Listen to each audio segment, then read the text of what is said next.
Hello everyone. True IAS and PCS में दोस्तों आप सभी का स्वागत है। हम अपनी बुद्धिज्म एंड जैनिज्म की चैप्टर की डिस्कशन को कंटिन्यू करते हैं। पिछले लेक्चर तक हम लोगों ने एक काफ़ी इंपॉर्टेंट एस्पेक्ट के बारे में बात करी थी, बुद्धा के फॉलोअर्स के बारे में।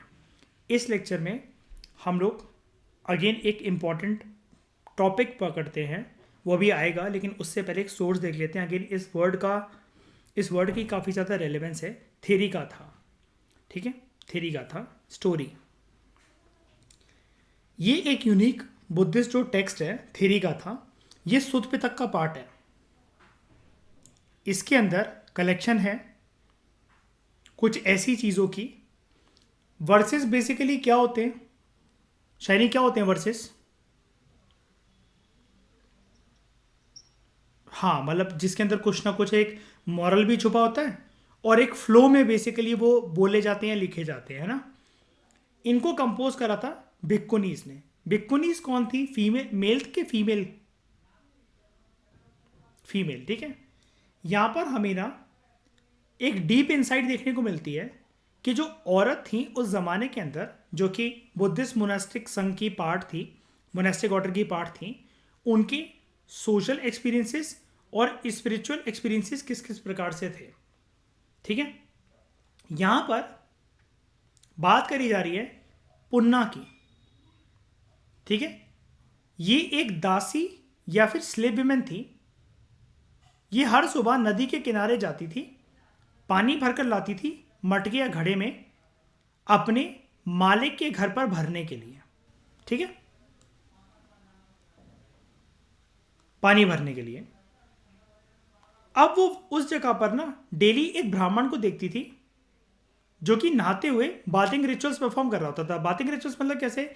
कई लोग जैसे गंगा घाट के किनारे नहाते हैं, तो उन्होंने अपने दोनों हाथ आगे करे, पानी भरा, और सुबह सुबह जब सूर्य उदय हुआ तो वहीं से उन्होंने ओम सूर्याय नमः करके सूर्य को जल चढ़ाया, या फिर स्नान लगाते लगाते ओम नमः शिवाय कुछ ना कुछ कर रहे हैं। कैसे ना कैसे करके मतलब अलग अलग रिचुअल्स लोग नहाते हुए परफॉर्म करते हैं। जनरली ऐसा होता है ना ईशा, लोग नहाकर निकलते हैं बाथरूम से तो वो कुछ ना कुछ चालीसा या कोई ना कोई पाठ कर रहे होते हैं, क्योंकि उस टाइम पर मेन शुद्धि होती है शरीर की, है ना, होता है ना ऐसा। तो one morning she spoke to him. Punna ने एक बार उस ब्राह्मण को बोला कि आप ऐसे बाथिंग रिचुअल्स वगैरह जो परफॉर्म करते हो, बेसिकली जो बोलते क्या हो। यहाँ पर बेसिकली हम क्या कह सकते हैं, अंबर, एक कॉन्वर्सेशन किसके बीच में हो रही है? स्लेव विमेन और एक ब्राह्मण के बीच में, है ना। तो यहाँ पर जो वर्सेस हैं, जो कि जब ब्राह्मण देवता, सॉरी देवता नहीं बोलना चाहिए, ब्राह्मण आदमी से बात करके जब पुन्ना को जो चीज़ें पता लगी, तो ये जो वर्सेस नीचे लिखे हुए हैं पुन्ना ने खुद ने कंपोज करे। उसने इन वर्सेस के अंदर अपनी जो कॉन्वर्सेशन है उसको रिकॉर्ड करा है, जो कि ब्राह्मण के साथ, जो कि बाथिंग रिचुअल्स करने आता था रोज सुबह नदी के किनारे, उससे बात करते हुए उसने जो भी जानकारियां प्राप्त करी, ठीक है। और इसी के ऊपर एक स्कल्पचर है मथुरा के अंदर, 3rd सेंचुरी बीसी में बनाया गया था, विमेन वाटर कैरियर, जो कि यहाँ पर आपको दिख रहा है, पुन्ना से रिलेटेड ही है, ठीक है। ये तो यहाँ पर पुन्ना बताती है ब्राह्मण को, मैं ना पानी भरने यहाँ पर आती हूँ, सर्दियाँ भी चल रही होती हैं, मुझे ना नदी में उतर कर पानी भरना पड़ता है। मैं ना पनिश होने से डरती हूँ, या फिर हाई क्लास की जो औरतें हैं, जैसे जिनके घर वो मालिक के घर पानी भरे जाती थी, हो सकता है उसकी बीवी जो है चिल्लाने लगे, तो कहती है मैं डरती हूँ कि मुझे वो पनिश ना करें। तो ब्राह्मण, तुम अपने बारे में बताओ, तुम किस चीज़ से डरते हो? तुम क्यों जाते हो पानी के अंदर रोज सुबह? इतना ठंडा पानी है, इतनी ठंड चल रही है, मेरी तो मजबूरी है, तुम क्यों उतरते हो उसके अंदर? और मैंने देखा तुम कुछ ना कुछ मुंह से कुछ बड़बड़ा रहे होते हो, यानी कि किसी को फॉलो कर रहे होते हो, हाथ जोड़ के नमन कर रहे होते हो, कुछ ना कुछ मंत्र वगैरह का उच्चारण कर रहे होते हो। मेरे तो पैर कांप जाते हैं, रोमटे खड़े हो जाते हैं इतने ठंडे पानी में जाकर, तुम्हारे हाथ पैर नहीं कांपते हैं क्या? तो ब्राह्मण रिप्लाई करता है इसको, मैं ना जो भी पाप मुझसे हुए हैं, जो बुरी शक्तियां मेरे ऊपर हावी हैं, कुछ भी बुरा है, उस चीज को प्रिवेंट करने के लिए मैं ये वाला काम करता हूं, पानी के अंदर जाता हूं। अब एक बात याद रखना, जिस जमाने में ये कॉन्वर्सेशन चल रही है शाइनी, 6th सेंचुरी बीसी के अंदर, मतलब ये हम चैप्टर तो बुद्धिज्म जैनिज्म से रिलेटेड ही पढ़ रहे हैं ना। तो 6th century BC के टाइम पर जब ये कॉन्वर्सेशन चल रही है, उस टाइम पर समाज के अंदर सबसे ऊंची स्थिति किसकी है, एक स्लेव की या फिर ब्राह्मण की? ब्राह्मण की। एक स्लेव अगर ये विमेन है तो क्या हम ये कह सकते हैं कि हो सकता है शूद्र भी हो सकती थी? कह सकते हैं। ब्राह्मण क्षत्रिय वैश्य तो होगी नहीं अगर ये स्लेव विमेन है तो, राइट? 6th century BC के सोशल ऑर्डर को देखते हुए, है ना। ब्राह्मण ये रिप्लाई करता है इसको कि मैं अपने ऊपर जो भी बुरी शक्तियां उनको प्रिवेंट करने के लिए, या कोई भी जो हो, बूढ़ा हो जवान हो, जिसने कोई भी कुकर्म करे हो, बुरे काम करे हो, वो अपने आप को फ्री कर सकता है पानी में नहाकर। अब मेरी बात ध्यान से सुनना। उस जमाने के अंदर सामाजिक ज्ञान या जीवन का ज्ञान कौन किसको देता था? एक शूद्र ब्राह्मण को देता था या ब्राह्मण एक शूद्र को देगा? बताओ। ब्राह्मण शूद्र को देगा। लेकिन ये घटनाक्रम इतनी इंपॉर्टेंट इसलिए हो गई कि पुन्ना ने वर्स लिखा, ये वाला जो कि कॉन्वर्सेशन का है, कि एक मैसेज दिया, मॉरल दिया हम लोगों तक, ये जो बात पहुंच रही है इतिहास में, इसने अपनी जगह इसलिए बनाई कि पहली बार 6th century BC में, जबकि सोशल ऑर्डर ऐसा था कि ब्राह्मण लोग शूद्रों को समझाते थे, उनको धुतकारते थे, पहली बार किसी ब्राह्मण को भी एक स्लेव या दासी जो औरत है उसके मुख से निकले हुए शब्द ब्राह्मण को जागरूक करते हैं। क्या मैं ये जो बात इससे कर रहा हूं कि मैं पानी में नहा रहा हूं, मान लो कि गंगा में स्नान लगाने से, कहते हैं ना आयशा, जन्मों जन्मों के पाप मिट जाते हैं, है ना। बहुत सारी जगह पर ऐसी धारणा होती है कि यहाँ पर अगर हम मत्था टेकने जाएं या फिर किसी जगह पर कोई भी है, हम चादर चढ़ाने जाएं, नमाज करने जाएं, तो हमारे से पाप कटेंगे। ये बोलती क्या है पुन्ना इसको, ब्राह्मण को? इसको देखते हैं। हु एवर टोल्ड यू कि तुम ना बुरे कुकर्मों से, पाप से मुक्त हो जाओगे अपने आप को पानी में ले जाकर नहाकर? सच्चे में क्या तुम्हें ऐसा लगता है? जो उससे पूछती है, कहती है अगर ऐसा होता तो जितने भी मेढक हैं, कछुए हैं, वो तो पूरे जन्मों जन्मों पानी के अंदर ही रहे हैं। जिस पानी में तुम नहा रहे हो वो उनको तो फिर इसका मतलब तुम ये कह सकते हो कि स्वर्ग की ही प्राप्ति होगी। तो यानी कि पानी के अंदर रहने वाले जो सांप हैं, जो मगरमच्छ हैं, ठीक है, क्या ये सब भी पक्का स्वर्ग की प्राप्ति ही करेंगे? इस जन्म में ये बन गए हैं कछुए, मगरमच्छ, सांप और मेढक। वो कहती है ये वाले काम मत करना, ऐसा मत सोचो। कोई भी डर जो तुम्हें पानी के अंदर लेकर जा रहा है ना, तो वो डर इसलिए आया क्योंकि तुम्हारे कर्म बुरे थे। तुम अब ये ब्राह्मण ये वाला काम मत करो, अपनी स्किन को बचाओ। इतनी सर्दी के मौसम में तुम ना कर्म अपने अगर ठीक रखोगे ना, तो तुम्हें ये ड्रामेबाजी करने की जरूरत नहीं है कि पानी में आकर, और पानी में आने से कभी किसी के पाप नहीं मिटते, क्योंकि तुम्हारी सोच तो वही रहेगी ना। तो उस जमाने के सोशल ऑर्डर में, जो कि टॉप क्लास, जो कि अपने आप को मानते थे ब्राह्मण, जो दूसरों को सिखाते थे, एक दासी या स्लेव विमेन एक ब्राह्मण को ऐसा ज्ञान दे गई। छोटी सी बात थी, लेकिन फिर भी मतलब कभी कभार किसी की बातें कि जिसको हम समाज में अपने से छोटा, पैसों की टर्म्स में या स्थिति की टर्म्स में या क्लास की टर्म्स में या कास्ट की टर्म्स में मान रहे हैं, क्या पता उससे भी हमें कोई बहुत बड़ी सीख मिल जाए। इस ब्राह्मण के साथ ऐसे ही हुआ। पुन्ना के द्वारा उसके मुंह से निकले हुए शब्दों ने ब्राह्मण की बुद्धि खोल दी। ये चीज़ है, ठीक है, छोटी सी एक बात थी। और ये जो चीज़ है ना कि एक स्लेव विमेन और ब्राह्मण की कहानी कौन से बुद्धिस्ट टेक्स्ट के अंदर गिवन है, ये वाली बात मैं इसलिए करवाना चाह रहा था कि मैंने जो आपको पूरी कहानी पढ़ाई ना, कल को ये क्वेश्चन आ सकता है वेरियस एग्जाम्स के अंदर कि ऐसी कॉन्वर्सेशन कौन सी टेक्स्ट के अंदर गिवन है। तो अंबर हमारे एग्जाम के लिहाज से, सबके एग्जाम के लिहाज से इंपॉर्टेंट है, थेरी का था। जैसे देखो ना, बुद्धिस्ट टेक्स्ट तो नॉर्मल ही है, लेकिन शाइनी उसके अंदर एक क्वेश्चन कितना भयंकर लेवल से बन सकता है ना, कि कौन से ऐसे बुद्धिस्ट टेक्स्ट हैं जो कि श्रीलंकन बुद्धिज्म के साथ रिलेटेड है। तो दो ही बुक है, दीपा वंसा एंड महावंसा, है ना। ये थ्योरी का था, इसलिए इंपॉर्टेंट है। एक बार मैं वही हमेशा उसी बातों पे यकीन करता हूँ मयूर, कि महाभारत पूरी पढ़ने के बाद ना ये बताना कि अर्जुन श्री कृष्ण कौन थे, ये बहुत ईजी है। सिर्फ अर्जुन श्री कृष्ण के बारे में जानकर पूरी महाभारत की स्टोरी क्रिएट नहीं करी जा सकती ऑटोमेटिकली, ठीक है। तो थेरी गाथा को अगर चाहता तो मैं ऐसी रट्टा मरवा के लिखवा दूं शाइनी, लेकिन उससे कोई फायदा थोड़ी ना है।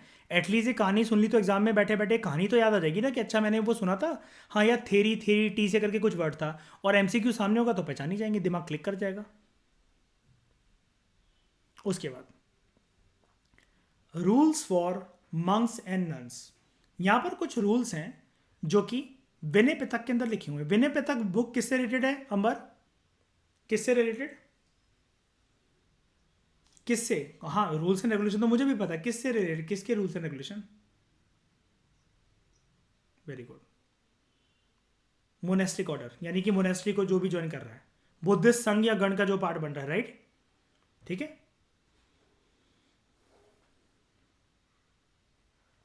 अब मेरी बात ध्यान से सुनना।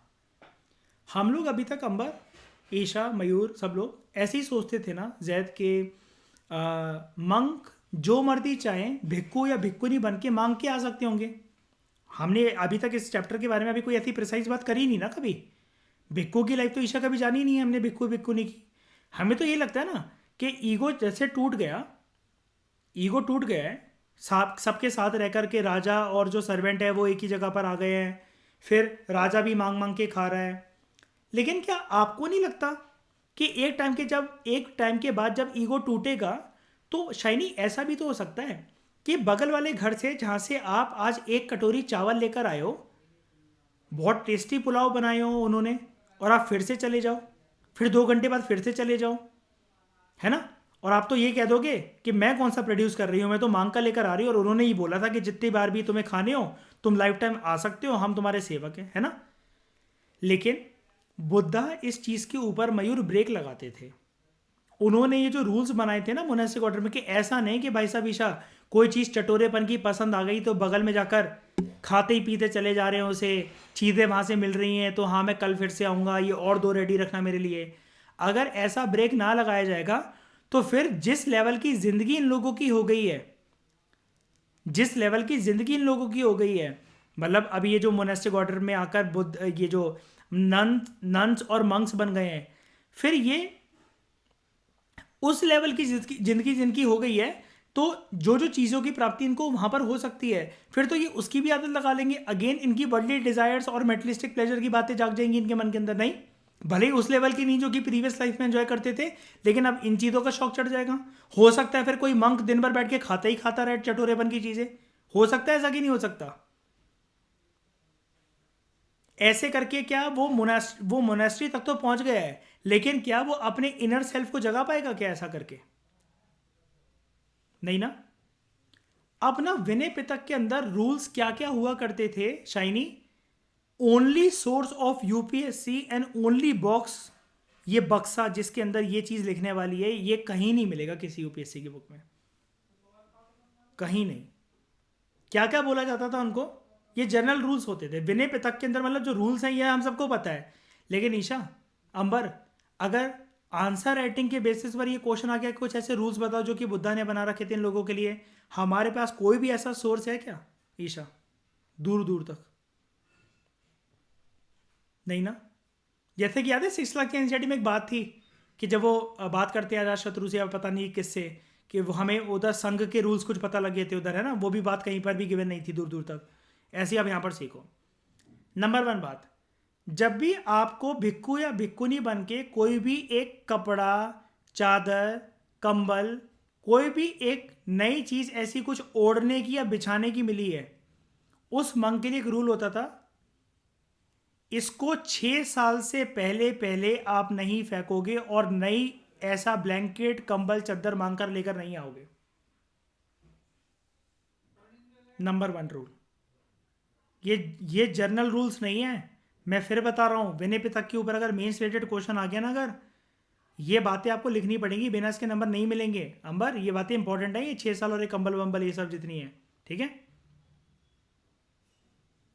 If after less then 6 years she or he should have another felt or blanket, ठीक है? तो मान लो कुल मिलाकर अगली लाइन का ये मतलब है, दूसरा रूल ये है, आप कहीं पर गए हो भिक्खु या भिक्खुनी बन के, और जैद आपको फिर से बिना मांगे कंबल मिल गया, आपने मना करा कि नहीं मेरे पास है, बुद्धा मना करेंगे, लेकिन फिर भी उन्होंने दे दिया कि ले जाओ, उनसे बोल देना मैंने भिजवाया है, ठीक है। तो क्या होगा वहाँ पर, मोनेस्टिक रूल एक ये भी था, अगर 6 साल से पहले पहले आपके हाथ में एक नया ब्लैंकेट या कंबल या चद्दर या कोई भी कपड़े का टुकड़ा अगर आ जाता है, ठीक है, तो उसको ना संभाल के रख लिया जाएगा, आपसे छीन लिया जाएगा, या फिर आपको ना आके सबसे पहले तो उसको बताना है, दूसरे भिक्षुओं को बताना है और बुद्धा को भी बताना है कि मैं कन्फेस करता हूं ये कि ये चीज़ मुझे मिली है और मेरे पास अब 2 कंबल है, तो आप बताओ क्या करना है इसका। अगर बुद्धा ने ऑथराइज कर दिया भिक्षु को कि हाँ तुम रख सकते हो, तो वो रख लेता था 2 कंबल या 2 चद्दर या 2 कपड़े के टुकड़े। अगर नहीं करा ऑथराइज, तो कोई दूसरा मंक जिसको 6 साल हो चुके हैं कंबल या चद्दर लिए हुए, वो यूज कर लेगा, या फिर उसको किसी एक अलमारी या जो भी मतलब जैसी भी व्यवस्था होगी, आप मान लो कि एक कमरा होगा केव के अंदर, मोनेस्ट्री के अंदर, जहां पर भी रुकते थे, उधर संभाल के रख दिया जाएगा। It is just like simple सी बात एक एग्जांपल रेट करने की कोशिश कर रहा हूं। आपके घर पे बहुत सारे डव सोप या बॉडी वॉश पड़े हुए हैं एक अलमीरा में, आपने अमेजन से ऑर्डर करवाए, वो 5 6 8 9 का जितना भी सेट है। अब जब तक एक बॉडी वॉश की बॉटल या फिर एक डव का साबुन, लक्स का साबुन, जिससे भी आप नहाते हो, जब तक वो एक पूरी टिक्की या पूरी बॉटल खत्म नहीं हो जाती, तब तक हम दूसरी नहीं निकालते हैं ना, तब तक वो रखी रहती है ना।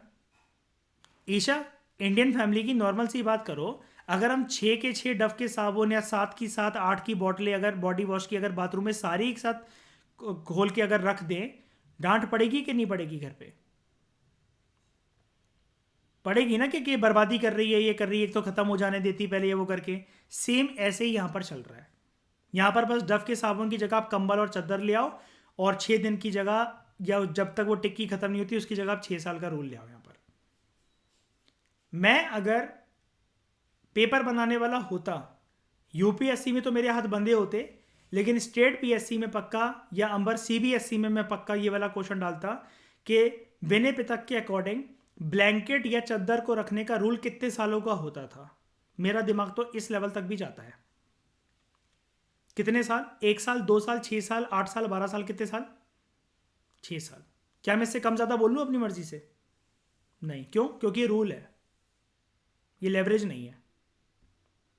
नंबर 3, इन केस अ भिक्खू arriving a family residence at a family residence is presented with cake या फिर कुक्ड ग्रेन मील, किसी के घर एक पर्सन खाने गया दोपहर में, शाम को, कभी भी, उन्होंने कटोरे में ना डालकर उसको अंदर बुला लिया और उसको कोई वो केक खिला रहे हैं या फिर कुक्ड ग्रेन मील खिला रहे हैं, ठीक है, तो ये रूल था।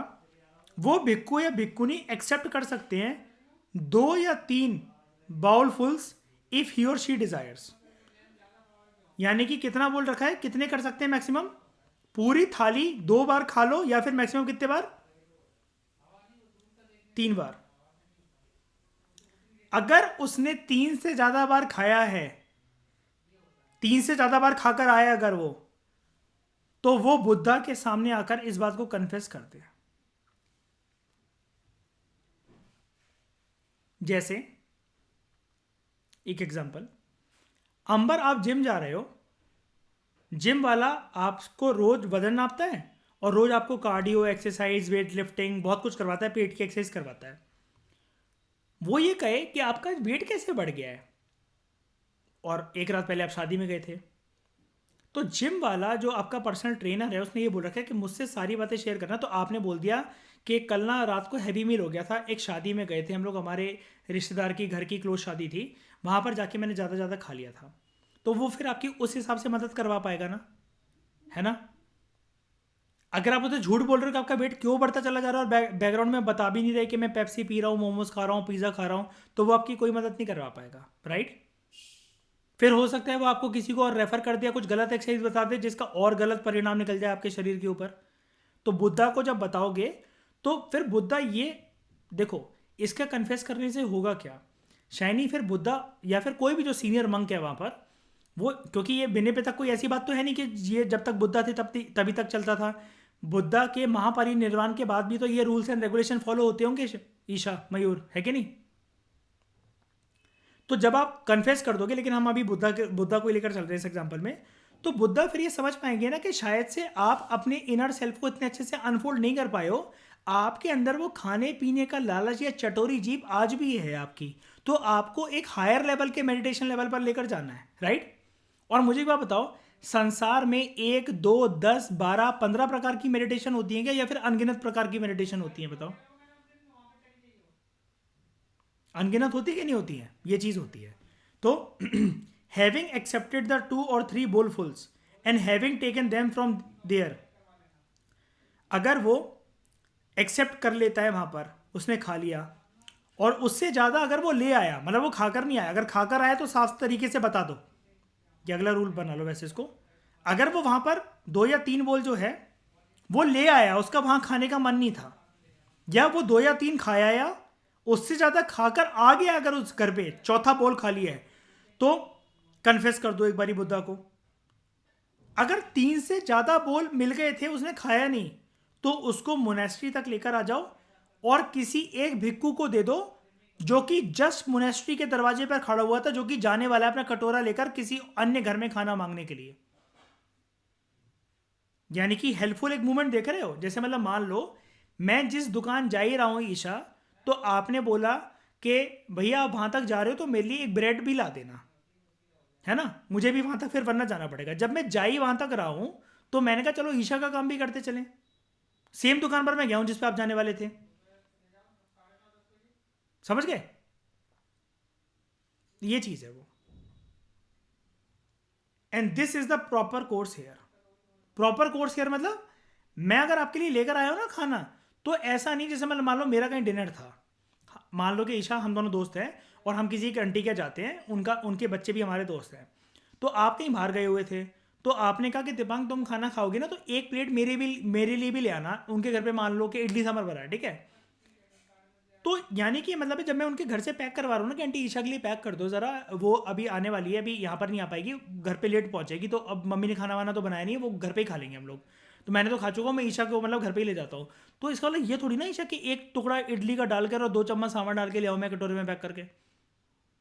आप आओगे तो आप इसी एक्सपेक्टेशन से आ रहे हो कि भाई मैं बाहर कुछ खाकर नहीं आ रही, पूरा खाना चाहिए, मतलब मुझे जितना होता है ना? तो यहाँ पर यही वाला है कि वो जो पैक करवा कर लेकर आ रहा है ना, वो प्रॉपर कोर्स होना चाहिए। ये नहीं कि 2 रोटी या 2 टुकड़े डालकर ले आया किसी चीज़ के, मरवाना थोड़ी ना है। क्योंकि यहाँ पर स्ट्रिक्ट रूल्स नहीं होते थे, लेकिन यही अगर जैनिज्म का रिलीजन होता तो हो सकता है ना कि रूल्स बहुत स्ट्रिक्ट होते। ठीक है? तो should any bhikkhu having set out bedding in a lodge belonging to a sangha और having had it set out, इसको एक मिनट में बताता हूँ। ओके दोस्तों, ये बात ये है कि मान लो कि कोई एक मंक है, गद्दा समझते हो? गद्दा या कारपेट तो समझते होगे। एक कोई भिक्खू है, वो किसी मतलब मोनास्ट्री में ही या फिर कहीं किसी एक अच्छी जगह पर, जैसे मतलब मान लो कुछ कुछ मंक्स ना किसी राजा महाराजा की हेल्प कर देते थे। तो कभी कभार आपने सुना होगा ना कि एक मंक ने एक राजा को ऐसा समझाया वैसा समझाया, ऐसी कहानियाँ आती हैं यूट्यूब पे, है ना? कि वो अपने घर ले गया इसको, उसने रखा कुछ दिन तक। ऐसा कुछ भी मान लो कि एक भिक्खू है, वो एक गद्दे पे सोया, ठीक है? जो गद्दा संघ से बिलोंग करता था, यानी कि अलग अलग लोग अपने गद्दों पे सोते थे। अब उसने वो गद्दा वहीं पड़ा छोड़ दिया रात को, सुबह वहीं पड़ा छोड़ दिया, उसको ना फोल्ड करा, वो वहीं का वहीं पड़ा हुआ है, और वो वहां से चलता बना। और अगर उसे याद आया ना, तो एक बार वो आके बुद्धा को और बाकी अपने भिक्खू और भिक्खुनीस को बता दे कि आज मैं अपने उठते साथी बिस्तर को फोल्ड करना, गद्दे को टिकाकर रखना दीवार से भूल गया। और आपको पता है ना, सब लोगों को शैनी अच्छे मैनर्स माने जाते हैं कि उठते साथ ही सबसे पहले अपना बेड मतलब वो चद्दर वद्दर कंबल वगैरह वो साफ करो, मेक योर बेड कहते हैं ना, नंबर 1 हैबिट होती है अमीर बनने की है। सारे सक्सेसफुल लोगों की सबसे पहले हैबिट होती है कि अपने चद्दर वद्दर जैसे सोकर उठे हो जिस पोस्चर में, अपना पूरा कंबल वंबल पूरा बहुत अच्छे से रख के सबसे पहले अपने डबल बेड को उठते साथ ही, उसके बाद पानी पियो, वॉशरूम जाओ, जो भी जाना है, कमरे के बाहर कदम रखो। अमीर बनने की और सक्सेसफुल बनने की सबसे बड़ी पहचान होती है आज की दुनिया में कि जिसकी ये हैबिट नहीं है, कि जो अपना बिस्तर कभी साफ नहीं करता ना, वो कभी अमीर नहीं बन सकता। सोने से पहले भी एंड उठ उठ इमीडिएटली उठने के बाद भी। ठीक है। बुद्धिज्म, तो बुद्धिज्म ना बुद्धा के लाइफ टाइम और बुद्धा के मरने के बाद भी ना काफ़ी ज़्यादा ग्रो हुआ। ठीक है, क्योंकि लोगों को ये काफ़ी अपीलिंग लगा। और जैनिज्म के कंपैरिजन में इसमें ऐसी क्या खास बात थी अंबर शाइनी कि ये लोगों को ज़्यादा लोग इसकी तरफ अट्रैक्ट हुए as compared to Jainism? Rules and regulation क्योंकि यहाँ पर कैसे थे, स्ट्रिक्ट नहीं थे, है ना। यानी यानी कि आप धीरे धीरे कर कर अपने हिसाब से मतलब ना प्रैक्टिसेस को अडॉप्ट कर सकते हो, राइट। तो मैनी पीपल वर डिस, एक तो इसका रीजन ये भी था, बहुत सारे लोग ना उस टाइम पर जो एग्जिस्टिंग रिलीजियस प्रैक्टिसेस जो चल रही थी, अब कौन सी प्रैक्टिस की बात हो रही है, कौन से रिलीजन को मेनली यहां पर बोला जा रहा है, हिंदुज्म, है ना, वैदिक रिलीजन को। लोग उससे डिससेटिस्फाइड थे और बहुत प्रकार के जो सोशल चेंजेस हो रहे थे ना उनके इर्द गिर्द, जिसकी प्रकार से ये बोला जा रहा था कि शूद्र सिर्फ इसी काम के लिए बने हुए हैं, औरतों की कोई परिस्थिति नहीं होती, ठीक है, उनको अच्छी स्थिति में नहीं देखा जाता था, बच्चे पैदा करने की सिर्फ मशीन समझा जाता था, सती प्रथा का होना, इन सब लोगों ने ना लोगों की ज़िंदगी को हिलाकर रख दिया था, लोगों को कन्फ्यूजन में डाल दिया था बहुत ज़्यादा। ठीक है। और उसके बाद जो इम्पोर्टेंस है ना जो कि अटैच होती हैं आपके वैल्यूज़ से, rather than making claims of superiority based on birth, ठीक है। तो बेसिकली इनको एक बुद्धिज़्म की ये वाली बात बहुत अच्छी लगी कि सोसाइटी में जितना भी आ, आ, आपके बर्थ के बेसिस पर, क्लास के बेसिस पर, कास्ट के बेसिस पर जो भी चीज़ हो रही है, बुद्धिज़्म एक ऐसा रिलीजन बनकर आया है जो कि इम्पोर्टेंस अपनी इस बात से अटैच करता है कि आप ना बिहेव कैसे करते हो, आपकी रोज़मर्रा के जीवन में आपका वे ऑफ कंडक्ट क्या है ज़िंदगी का, आपकी वैल्यूज़ क्या है। तो ये दो चीज़ों पे फोकस करते थे। अगेन ये दो टीचिंग्स भी हैं, ये दो वैल्यूज़ जो हैं ये दो टीचिंग्स भी हैं। एक मेटा, ये पाली प्राकृत वर्ड है, इसका मतलब है फेलो, फेलो फीलिंग, एंड दूसरा करुणा, कंपैशन। ठीक है। मेटा फेलो फीलिंग मतलब क्या, यहां पर फेलो बीइंग नहीं लिखा हुआ है, फेलो फीलिंग यानी कि अगर ना मान लो कि मैं किसी को कोई चीज़ बोल रहा हूं, उसको हर्टिंग लग रही है, फेलो फीलिंग या मेटा वो चीज़ होती है कि एक बार 5 सेकंड के लिए मैं उसको सोच लूं कि अगर किसी ने मुझे ऐसा बोला होता तो मैं उसके साथ क्या करता। ठीक है। एंड करुणा, जितने भी लिविंग बीइंग हैं उनको प्यार से ट्रीट करो। हाँ, बुद्धा ने कभी ये वाली बात नहीं करी कि फूलों को मत तोड़ो, ये मत करो, जोर की मत चलो, है ना, तालियां मत बजाओ, कीटाणु मर जाएंगे, ये ऐसी बातें नहीं करी जैनिज्म की तरह। ठीक है। Specially for those who were younger and weaker then one self were ideas, जिनकी ये ऐसे चीज़ें थी बुद्धिज्म एंड बुद्धिज्म के अंदर मिली, जिसने जो औरत और मर्द थे जिनका समाज में सामाजिक स्थिति कम थी, छोटे लोग थे, जिनको फील करवाया जाता था कि वो छोटे हैं, उन्होंने बुद्धिस्ट टीचिंग्स में अपनी एक पहचान और एक जगह ढूंढी, इसलिए उन्होंने बुद्धिस्ट संघ को ज्वाइन कर लिया। याद है। और कभी कभार ना कई लोग इनकी टीचिंग से इस प्रकार से प्रभावित भी थे, ज़रूरी नहीं कि जिनके पास कुछ भी नहीं था समाज में उस टाइम पर सिर्फ वही लोग अट्रैक्ट हुए, जिनके पास सब कुछ था वो लोग भी अट्रैक्ट हुए। याद है वो औरत जिनका किंगडम और महल, घोड़ा गाड़ी सब कुछ था उनके पास, फिर भी वो छोड़कर अपने हस्बैंड को कन्विंस करती है कि देखो बच्चा वगैरह नहीं करते हैं और हमने देखो जितने संसार के सुख भोगने थे भोग लिए, लेकिन हमारी खुद में पहचान नहीं है, हम कितना मर्जी अटैच कर ले लेकिन हमें कोई ना कोई टेंशन, ये जो संसार है इसमें हम घिरे रहेंगे, है ना। तो बेसिकली हम क्या करते हैं कि बुद्धिस्ट मोनास्टिक ऑर्डर को ज्वाइन कर लेते हैं। याद है वो हस्बैंड वाइफ, है ना, यह चीज़ है। तो शाइनी आईएएस बनने के बाद ऐसे ही कन्विंस करना अपने हस्बैंड को, ठीक है, बोलना यूपीएससी तो हो गया, लवासना तो कर लिया, अब हम मंक और भिक्खु एंड भिक्खुनी बन जाते हैं।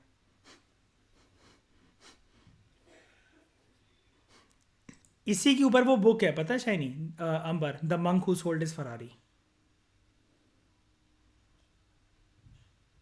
तो इस डिस्कशन में दोस्तों फिलहाल इतना ही। Thank you very much for discussion.